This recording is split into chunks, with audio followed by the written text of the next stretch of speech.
clothes clean. That's what I told my wife. So let's not get down. Let's not get disheveled and have it replace every house.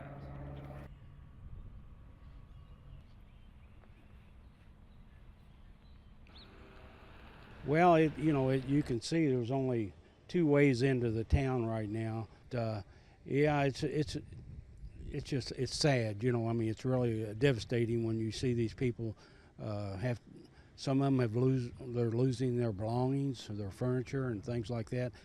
They say from 2nd Street to 3rd Street, you can see the homes that are underwater, and they're the ones that incur the most damage.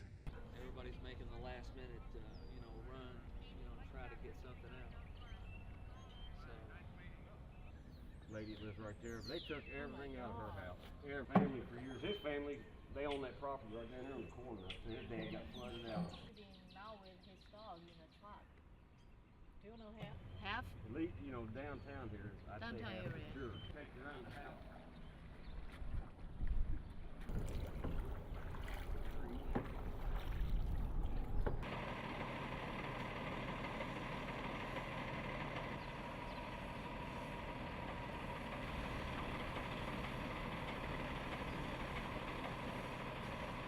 Like I say, we're waiting on the water to recede so we can assess the damages and who needs help.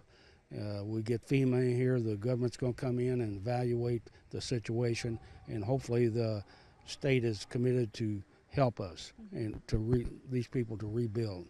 I mean, it's nice inside. It's all natural wood beams in there that have no place that they can. Yeah, I think it's rock. Yeah, this is the road right here.